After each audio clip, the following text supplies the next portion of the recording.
ஸ்ரீ வித்யோபாசனாசக்தம் ஸ்ரீ வித்யாபீடபூஷணம் ஸ்ரீ வித்யாபினவம் வந்தே ஸ்ரீ கிருஷ்ணானந்த சர்க்குரும். அனைவருக்கும் இனிய காலை வணக்கம். அபிராமி அந்தாதியினுடைய பாடல்களை நாம் தொடர்ந்து சிந்தித்து கொண்டிருக்கிறோம். மறுமையில் இன்பம் உண்டாக என்ற தலைப்பிலே இந்த பாடலை நமக்கு அருளி செய்திருக்கிறார்கள். இம்மையிலும் நாம் இன்பத்தோடு வாழ்வது போல மறுமையிலும் இன்பத்தோடு வாழ வேண்டும். யாருக்கு அந்த நம்பிக்கை இருக்கிறதோ அவர்களுக்கு நிச்சயமாக இந்த பாடல் ஒரு உயர்ந்த பாடலாக இருக்கும். நாம் இந்த உலகத்திலே இருக்கிற பொழுதே இன்பமாக வாழ்வோம் என்று சொல்லுவது போலே அந்த உலகத்திலே வாழ்வதற்கு அருள் வேண்டும் என்று சொல்லுவான் வள்ளுவ பெருந்தகை. பொருளில்லார்க்கு இவ்வுலகம் இல்லை, அருளில்லார்க்கு அவ்வுலகம் இல்லாகியாங்கு என்று சொல்லுவான். அந்த உலகத்திற்கு எது நமக்கு செல்லத்தக்க பணம் என்று கேட்டால் அருள் என்பதுதான். நாம் நிறைய சேமித்து வைக்கிறோம். அந்த சேமிப்புகளை எல்லாம் பல இடங்களிலே வைத்திருக்கிறோம். ஆனால் இந்த சேமிப்புகள் எல்லாம் நம்மோடு கூட வருமா என்று கேட்டால் நிச்சயமாக வராது. ஒரு ஞானி ஒரு உயர்ந்த அரசனிடத்திலே சென்றார். அந்த அரசனுக்கு தன்னால் எதை வேண்டுமானாலும் செய்ய முடியும் என்ற சிந்தனை இருக்கிறது. பக்தியானவன் தான், ஆனாலும் கூட அவனுக்கு அந்த ஆணவம் சற்று இருக்கிறது. அந்த ஞானி அவனை மதித்தார், அவனுக்கு ஞானம் புகட்ட வேண்டும் என்று நினைத்தார். ஆகையினாலே ஒரு நாள் அவனிடத்தில் சொன்னார், எனக்காக நீ ஒரு உதவி செய்ய வேண்டும் என்று சொன்னார். அந்த அரசன் சொன்னான், உங்களுக்காக நான் எதை வேண்டுமானாலும் செய்ய தயாராக இருக்கிறேனே, என்ன செய்ய வேண்டும் என்று கேட்டான். அதற்கு அந்த ஞானி சொன்னார், என்னிடத்திலே ஒரே ஒரு ஊசி இருக்கிறது. அதனை என்னுடைய வாழ்நாளுக்கு பின்னாலே நான் மேலே சென்ற பிறகு நீ வருகிற பொழுது எனக்கு அதை கொண்டு வந்து அங்கே மேல் உலகத்திலே தந்துவிட வேண்டும் என்று சொன்னார். அரசன் அதிர்ச்சி அடைந்தான். அது எப்படி சாத்தியக்கூறாகும்? நீங்கள் எப்படி அதனை கேட்கிறீர்கள்? ஞானியே, உங்களுக்கு தெரியாதில்லை, எந்த பொருளையும் இந்த உலகத்திலிருந்து நம்மால் எப்படி எடுத்து செல்ல முடியும்? நான் எப்படி உங்களுக்கு அந்த ஊசியை தர முடியும் என்று கேட்டான். ஞானி அப்பொழுதுதான் சிரித்து கொண்டே சொன்னார், மகனே, உனக்கு தெரியாதில்லை, உலகத்திலே இருந்து நாம் எதையும் எடுத்து செல்ல முடியாதல்லவா? ஆகையினாலே இந்த உலகத்தில் இருக்கிற பொழுதே நீ அத்தனை தர்மங்களையும் இடையறாது செய்து விட வேண்டும். ஆகையினாலே தான் உனக்கு நான் இந்த பாடத்தை சொன்னேன் என்று சொன்னாராம். அதுதான் இந்த உலகத்தில் இருக்கக்கூடிய உலகியல் வாழ்க்கை. மறுமையிலே நாம் செல்வத்தையும் மறுமையிலே நாம் இன்பத்தையும் அடைய வேண்டும் என்று சொன்னால் இம்மையிலே இந்த உலகத்திலேயே நாம் தர்மத்திலே தான் அதை விதைத்து வைக்க வேண்டும். வாரியார் சுவாமிகள் அழகாக சொல்லுவார்கள், பணத்துக்கு தர்மம் வேலி என்று சொல்லுவார்கள். தர்மம் என்று சொன்னால் நாம் உடனே அதை பொருளாதாரத்தோடு இணைத்தே பார்த்து விடுகிறோம். தர்மம் செய்யுங்கள் என்று யாராவது இடத்திலே சொன்னால் அவர்கள் உடனடியாக என்ன சொல்லுகிறார்கள்? என்னிடத்திலே பணம் இல்லை என்று சொல்லுகிறார்கள். பணம் தேவையில்லை, அன்பான வார்த்தை தேவை. இவர்கள் பணம் கொடுக்கிறார்கள், இவர்கள் தர்மம் செய்கிறார்கள் என்ற வழிகாட்டுதல் போதும். காஞ்சி பெரியவர் சொல்லுவார், சாலையிலே நடந்து செல்லுகிற பொழுது நீங்கள் ஒரு முள்ளை எடுத்து ஓரமாக போட்டால் அது தர்மம். தண்ணீரை திறந்து வைத்துவிட்டு ஒரு பெரிய பெண்மணி சென்று விட்டால் தண்ணீர் குடம் நிரம்பி வழிகிறது, நீங்கள் சென்று அந்த பைப்பை நிறுத்தி வைத்தால் அது தர்மம். காலை 6 மணி ஆன பிறகும் கூட பல சாலைகளிலே விளக்குகள் எரிந்து கொண்டே இருக்கின்றன. உரியவரிடத்திலே முயற்சி செய்து அந்த விளக்குகளை மீண்டும் நிறுத்தி வைத்தால் அது ஒரு தர்மம். இன்றைக்கு இருக்கக்கூடிய மின்சார சிக்கனத்திற்கு அவசியமான தர்மம் அது. இதற்கெல்லாம் நமக்கு பணம் தேவையில்லை, நமக்கு மனம் தேவை. தர்மம் செய்ய வேண்டுமானால் எது தேவை? மனம் தேவை. மனம் இருந்தால் நம்மாலே நிச்சயமாக தர்மம் செய்யக்கூடிய வாய்ப்பு உருவாகிவிடும். மகாகவி பாரதி அதனாலே தான் சொல்லுவான், நிதி மிகுந்தவர் பொற்குவை தாரீர், நிதி குறைந்தவர் காசுகள் தாரீர், ஆண்மையாளர் உழைப்பினை நல்கீர், அதுவும் மற்றவர் வாய்ச்சொல் அருளீர் என்று சொல்லுவான். வாயினாலே ஒரு வார்த்தையை சொல்லுங்கள். உங்கள் குழந்தைகள் படிப்பதற்கு இந்த அறக்கட்டளையிலே பணம் தருகிறார்கள், அங்கே சென்று கேளுங்கள் என்று சொல்லலாம். ஒரு வழிகாட்டுதல் செய்யலாம். அவர்கள் திருமணத்திற்கு உதவி செய்கிறார்கள், நீங்கள் சென்று அவர்களிடத்திலே கேட்கலாம், நான் அழைத்து போகிறேன் என்று சொல்லலாம். அதற்கு பணம் தேவையில்லை. ஒரு வழிகாட்டுதல், ஒரு வார்த்தையினாலே. இதெல்லாம் தான் தர்மத்தினுடைய அடிப்படையான விஷயம். இந்த தர்மத்தை செய்வதற்காகத்தான் இறைவன் நமக்கு வார்த்தையை தந்திருக்கிறான் என்று கூட சொல்லலாம். இப்படி யாரெல்லாம் செய்யக்கூடிய முயற்சியிலே இறங்குகிறார்களோ அவர்கள் தர்மத்தின் பாதையிலே நடக்கிறார்கள். அந்த செல்வந்தர்களாக இருக்கக்கூடியவர்கள் அந்த செல்வத்தை தர்மத்திற்குள்ளே யார் விதைத்து வைக்கிறார்களோ அந்த செல்வம்தான் அவர்களை பரம்பரையாக காப்பாற்றுகிறது. திரும்ப திரும்ப நாம் ஏன் திரும்ப அன்னதானம் இட வேண்டும் என்று சொல்லிக்கொண்டே இருக்கிறோம் என்று சொன்னால், நாம் உணவளிப்பவர்களிடத்திலே 1000-ல் 1 ஞானியாவது உண்டு விட்டான் என்று சொன்னால் அது நம்முடைய பரம்பரைக்கே மிகப்பெரிய பாதுகாப்பாக வந்து விடுகிறது. எல்லோருக்கும் உணவு கொடுத்து கொண்டே இருங்கள், எல்லோருக்கும் உணவளித்து கொண்டே இருங்கள் என்று சொல்வதற்கான நோக்கம், யாராவது ஒரு நல்லவர் அதில் உணவறிந்து விட்டார் என்று சொன்னால் மிகப்பெரிய வெற்றி அது தந்து விடுகிறது.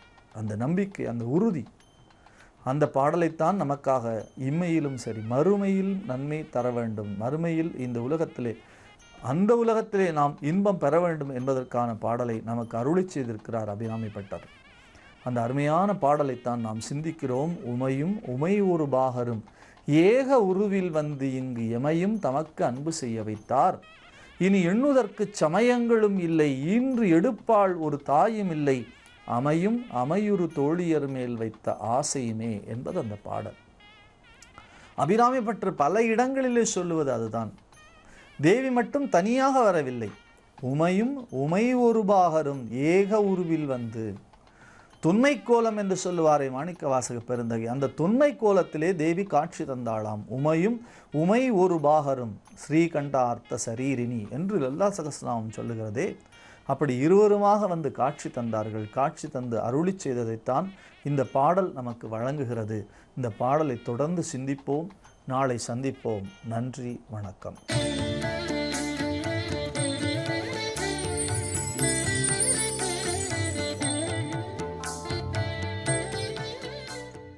ஸ்ரீ குருபியோ நமக. ஓம் காஞ்சி வாசாய வித்மகே சாந்த ரூபாய தீமகி தன்னோ சந்திரசேகரேந்திர பிரச்சோதயாத். ஜீ தமிழ் தொலைக்காட்சி நேயர்கள் அனைவருக்கும் பி சுவாமிநாதனின் இனிய காலை வணக்கம்.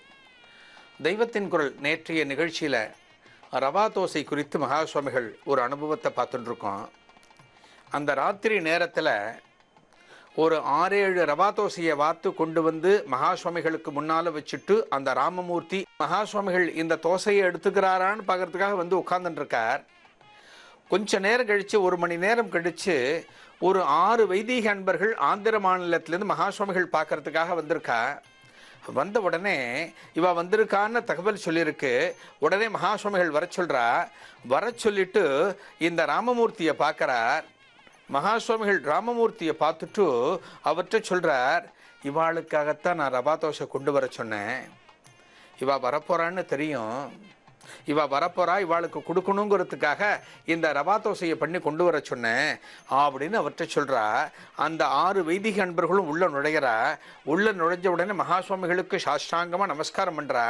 பண்ண பிறகு மகா சுவாமிகள் சொல்கிறா, நீங்கள்லாம் முதல்ல ஆகாரம் பண்ணுங்கோ, நீங்கள் சாப்பிடாமல் வந்திருக்கள் பாவம், ஆகாரத்தை பண்ணுங்கன்னு மகா சுவாமிகள் சொல்லி அவர்களுக்கு இலை போட்டு அந்த ரவா தோசை அந்த நேரத்தில் பரிமாறப்பட்டது. அப்போ இந்த ராமமூர்த்தி மனசுக்குள்ளே நினச்சிப்பாரோன்னு மகாபிரியவா சொல்கிறா, இது போல் 6 பேர் இங்கே வரப்போகிறா, அவளுக்காக ரவா தோசையை பண்ணுன்னு நான் சொன்னால், ஒருவேளை உன்னோட மனசு அவள் வர்றதுக்குள்ளேயே இதை எதுக்காக பண்ணி வைக்கணும்னு நினைக்கலாம். எப்படியும் வருவான்னு எனக்கு தெரியும். அவள் பசியோடு வருவா. பசியோடு வரக்கூடிய நேரத்தில் அவளை காக்க வைக்கக்கூடாது, இந்த 6 வைதிக அன்பர்களை இந்த இடத்துல காக்க வைக்கக்கூடாதுன்னு நான் உங்ககிட்ட முன்கூட்டியே சொல்லி எனக்கு ரவா தோசை வேணும்னு சொல்லி இதை நான் பண்ணி வைக்க சொன்னேன் அப்படின்னு மகா சுவாமிகள் சொல்லி அந்த ராமமூர்த்தியை பார்த்து ஒரு புன்னகை பூத்தாராம். அந்த 6 வைதீக அன்பர்களுக்கும் அத்தனை சந்தோஷம். ஆஹா, பசியோடு இந்த மகானை நம்ம தேடி போகிறோம், வழியில் எங்கேயும் சாப்பாடு நமக்கு கிடைக்கலையேன்னு நினச்சிட்டே வந்தோம். இந்த மகான் ஞான திருஷ்டியில் 6 பேர் இந்த இடத்துக்கு வந்துட்டுருக்கா, பசியோடு வந்துட்டுருக்கான்னு நம்மளை பற்றி புரிஞ்சுண்டு நமக்காக ஆகாரம் பண்ணி வச்சிருக்காளே அப்படின்னு நினச்சி சந்தோஷப்பட்டு ரவா தோசையை சாப்பிட்டுட்டு அன்றைய தினம் மடத்தில் தங்கி அடுத்த நாளும் மகா சுவாமிகள் தரிசனம் பண்ணிட்டு ஆந்திராவுக்கு போடலாம். தன்னோட பக்தன் ஒருத்தன் எந்த இடத்துல எந்த விதமான ஒரு சிக்கலில் இருந்தாலும், எந்த விதமான ஒரு பிரச்சனையில் இருந்தாலும், எந்த விதமான ஒரு குழப்பத்தில் இருந்தாலும், அந்த தெய்வம் மகா சுவாமிகள் என்கிற தெய்வம் அழகாக கண்டுபிடிச்சு அந்த சிக்கலோட முடிச்ச அழகாக அவிழ்த்து விட்டுடும். அதுதான் மகா சுவாமிகள். இது எல்லா விஷயத்துக்கும் இது போல் நம்ம பார்க்க முடியும். அவ்வளவையே காஞ்சிபுரத்தில் ஒரு அம்மா இருந்தா. காஞ்சிபுரத்தில் அஷ்டபுஜ தெருன்னு இருக்கு. அஷ்டபுஜ பெருமாள் இருக்கக்கூடிய அந்த சந்நிதி தெருவில் சரஸ்வதி அம்மாள்னு ஒரு அம்மா இருந்தாங்க. இந்த அம்மாள் மகா சுவாமிகள் மேலே ஒரு அத்தியந்தமான பக்தி. மகா சுவாமிகளை அப்பப்போ போய் தரிசனம் பண்ணிட்டு வருவாங்க. உள்ளூர் வேற, கேட்க வேண்டாம். உள்ளூருங்கிறதுனால நினச்ச நேரத்தில் அந்த தெய்வத்தை போய் தரிசனம் பண்ணிட்டு வருவா. இந்த அம்மாவுக்கு ஒரு நாள் உடல்நிலை கோளாறு வந்துடுத்து. அதாவது ஏதோ ஒரு நெஞ்சு வலி வந்துடுத்து. இந்த அம்மா என்ன பண்ணினா, காஞ்சிபுரத்தில் இருக்கக்கூடிய ஒரு டாக்டரை பார்க்கணுங்கிறதுக்காக காலை வேளையில் வீட்டை விட்டு இறங்கி அந்த டாக்டரை பார்க்கறதுக்காக போயிருக்கா. டாக்டரை பார்க்க போகும்போது திடீர்னு ஒரு இடத்துல தன்னோட கழுத்தில் ஏதோ ஒன்று உராஞ்ச மாதிரி இருந்தது. இந்த அம்மாவுக்கு ஏதோ ஒரு விஷயம் திடீர்னு உறைஞ்ச மாதிரி இந்த அம்மாவுக்கு தெரிஞ்சது. சட்டுன்னு சுதாரிச்சுண்டு கழுத்தை பார்த்தா கழுத்தில் இந்த அம்மா போட்டிருந்த தங்கத்தாலியை காணும். சைக்கிளில் ஒரு ஆசாமி திரும்பி பார்க்குறா. இந்த அம்மா மின்னல் வேகத்தில் ஒரு ஆசாமி சைக்கிளில் போயின்னு இருக்கான். அந்த ஆசாமி இந்த அம்மாவுக்கு பக்கத்தில் இந்த அம்மா கழுத்தில் அணிஞ்சிட்டு இருந்த தங்கத்தாலியை அறுத்துட்டு போயிட்டான். அதாவது சரடு, மஞ்சள் சரடு, அதில் தங்கத்தில் தாலி பண்ணி கோத்து வச்சுருந்தா இந்த அம்மா. அதைத்தான் கட்டின்டா. அந்த கயத்தை அறுத்துண்டு இந்த தங்கத்தாலியை எடுத்துட்டு போயிட்டான். இந்த அம்மாவுக்கு என்ன பண்ணுறதுன்னு தெரியல. ஆள் ஒரே வேகத்தில் போயிட்டான். சைக்கிளில் வந்த ஆசாமி மறைஞ்சே போயிட்டான். என்னடா அது, தங்கத்தாலி பொசுக்குன்னு இப்படி போயிடுத்தே. தங்கத்தாலி போயிட்டு நம்ம இப்படி பரிதவிச்சு நிற்கிறோம் இந்த இடத்துல, என்ன பண்ணுறது, அடுத்து என்ன பண்ணுறதுன்னு தெரியாமல் அந்த அம்மா தவிச்சிருக்கா. தவிச்ச உடனே இந்த அம்மா என்ன பண்ணுறா, நேராக வீட்டுக்கே திரும்ப போயிட்டா. வீட்டுக்கு போய் அந்த சுவாமி ரூமுக்கு முன்னால் நின்று ஒரு மஞ்சள் சரட்டை எடுத்து அங்கிருந்து ஒரு மஞ்சள் கிழங்கை எடுத்து அந்த மஞ்சள் கிழங்கை அந்த மஞ்சள் சரட்டில் முடிஞ்சு வீட்டில் இருக்கிற பெரியவா பாதத்தில் அதை வச்சுட்டு கண்ணில் ஒத்திண்டு இந்த அம்மா இதை தானே கட்டிண்டா. இன்ஸ்டண்ட்டாக தானே வேணும். அடுத்தது தாலி என்பது கழுத்திலேருந்து போயாச்சு அப்படின்னா உடனடியாக ஒரு மஞ்சள் தாலியை கட்டிப்பா. அதே போல் இந்த அம்மா இந்த மஞ்சள் தாலியை கட்டிண்டாச்சு, மஞ்சள் கிழங்க வச்சுட்டு கட்டிண்டாச்சு. கட்டின்ற பிறகு இந்த அம்மாவுக்கு உடனடியாக கடைக்கு போய் தங்கத்தில் தாலி வாங்கிறதுக்கு முடியல. உடனடியாக அதான் பண்ணுவா எல்லாரும். தங்கத்தில் ஒரு தாலியை வாங்கி ஒரு நேரத்தை பார்த்து அதை திரும்ப அணிஞ்சுப்பா. இந்த அம்மாவுக்கு உடனடியாக அப்படி பண்ண முடியல. ஆஹா, என்னடா அது, இந்த தாலி இப்படி போயிருக்கு, உடனடியாக நம்மளால் வாங்க முடியல, நாம் என்ன பண்ணுறது? பெரியவாளை நினச்சிண்டு பெரியவா பாதத்தில் வச்சுண்டு இதை நம்ம கழுத்தில் போட்டுண்டாச்சு. இந்த விஷயத்தை அந்த மகானோட காதுக்கும் நம்ம கொண்டு போவோம். அந்த மகான் இருக்கக்கூடிய இந்த க்ஷேத்திரத்தில் இப்படி நடந்திருக்கு. அந்த மகானை நாம் தரிசனம் பண்ணிட்டு வரோம். அந்த மகானை அடிக்கடி நாம் வணங்கிட்டு வரோம். அந்த மகான் கிட்ட இந்த தகவலை நாம் தெரியப்படுத்துவோம். இப்படி ஒரு சம்பவம் என்னோட வாழ்க்கையில் இன்னைக்கு நடந்துடுத்து, பெரியவா தான் இதுக்கு ஒரு அனுகிரகத்தை பண்ணணும், பெரியவா தான் இதுக்கு ஒரு தீர்வை சொல்லணும் அப்படின்னு நாம் போய் கேட்கலான்னு தீர்மானிக்கிற இந்த அம்மா. இதனோட தொடர்ச்சியை ஒரு சிறிய இடைவேளைக்கு பிறகு பார்க்கலாம்.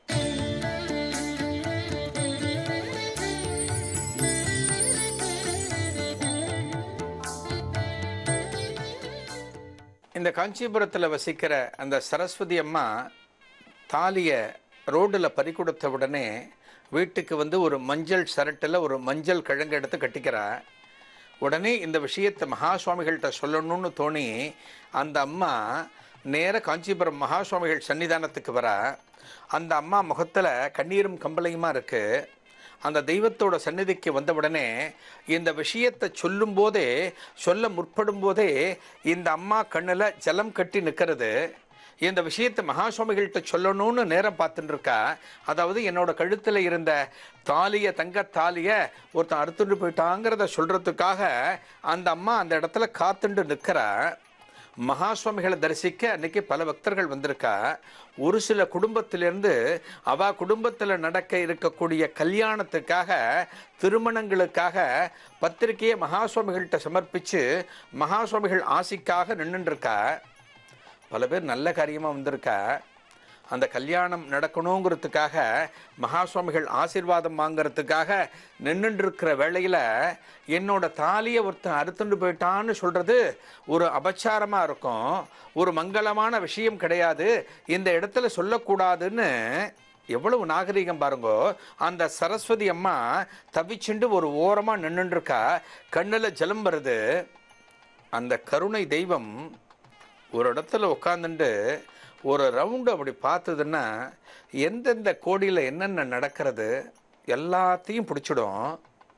மகா சுவாமிகள் அத்தனை பக்தர்கள் கூடியிருக்க அந்த இடத்துல, சில நூறு பக்தர்கள் கூடியிருக்கக்கூடிய அந்த இடத்துல மகா சுவாமிகள் அப்படி ஒரு பார்வை ஒரு ரவுண்டு பார்த்துட்டு ஸ்ரீகண்டனை பக்கத்தில் கூப்பிட்டார். தனக்கு கைங்கரியம் பண்ணிட்டு இருக்கிற ஸ்ரீகண்டனை பக்கத்தில் கூப்பிட்டு, டே அந்த அம்மா கிட்ட போட, ஏதோ சொல்லணும்னு துடிச்சுட்டு இருக்கா, என்னன்னு கேட்டுண்டுவான்னு சரஸ்வதி அம்மாளை கை காமிச்சு ஸ்ரீகண்டனை அந்த இடத்துக்கு அனுப்புகிறா. ஸ்ரீகண்டன் நேராக அந்த அம்மா கிட்ட போகிறா. என்ன விஷயம்னு கேட்குறார். அந்த விஷயத்தை சொல்கிறா, கண்கலங்கி சொல்கிறா, என்னோட தாலி எங்கிட்டேருந்து போச்சு, இதை இந்த தெய்வத்திட்ட சொல்லலான்னு நான் வந்திருக்கேன், இந்த தெய்வத்தோட ஆசீர்வாதம் எனக்கு வேணுங்கிறதுக்காக வந்திருக்கேன் அப்படின்னு சொல்கிறா சரஸ்வதி அம்மா. இதை அப்படியே மகா சுவாமிகள் கிட்ட சொல்கிறார் ஸ்ரீகண்டன். அப்படியா, இங்கே நிற்க சொல்லு அப்படின்னு மகா சுவாமிகள் நிற்க சொல்கிறார். அந்த அம்மா கொஞ்சம் முன்னாடி மகா சுவாமிகளுக்கு முன்னால் அமைதியாக நின்றுண்டு அந்த தெய்வத்தை பார்த்துட்டு இருக்கு. மகா சுவாமிகள் சில பக்தர்கள் எல்லாம் அணைச்சு முடித்த பிறகு ஒரு தட்டை கை காமிச்சு ஸ்ரீகண்டன்ட்ட காமிச்சு, இந்த தட்டை அவகிட்ட கொடு அப்படின்னு ஜாட காட்டுறார். அந்த தட்டை ஸ்ரீகண்டன் கையில் எடுத்துக்கிறார், மகா சுவாமிகள்கிட்ட காட்டுறார். மகா சுவாமிகள் தனது கையால் அந்த தட்டை தொடுறார். அந்த தட்டை சரஸ்வதி அம்மாவுக்கு கொடுக்கறதுக்காக ஸ்ரீகண்டன் நீட்டுறார். அந்த அம்மா தட்டை பார்க்குறா. என்ன ஆச்சரியம் பாருங்க, ஒரு தங்கத்தில் தாலி இருக்குது, மஞ்சள் இருக்குது, குங்குமம் இருக்குது, வெத்தலை பாக்கு இருக்குது, பழம் இருக்குது, புஷ்பம் இருக்குது. ஒரு மங்கள பொருள், ஒரு தாலி இந்த அம்மாவுக்கு கொடுக்கணும்னு தீர்மானமாகி ஒரு மங்கள பொருளை கொடுக்கும்போது பல மங்கள பொருட்களும் சேர்ந்து கொடுக்கப்பட வேண்டும். அதனால் வெத்தலை பாக்கு மஞ்சள் புஷ்பம் எல்லாமே கலந்து அந்த தங்கத்தாலியோடு வச்சு அந்த அம்மா கிட்ட கொடுக்குறா.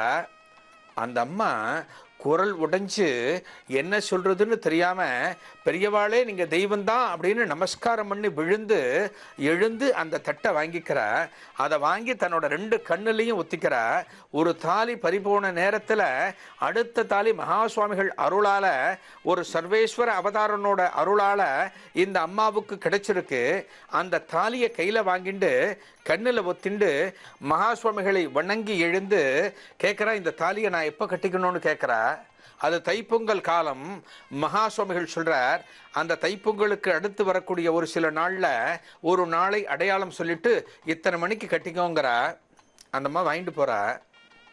அடுத்து வந்த அந்த சுப தினத்தில் மகா சுவாமிகள் சொன்ன வேளையில் அந்த தாலியையும் கழுத்தில் கட்டின்ட்டா.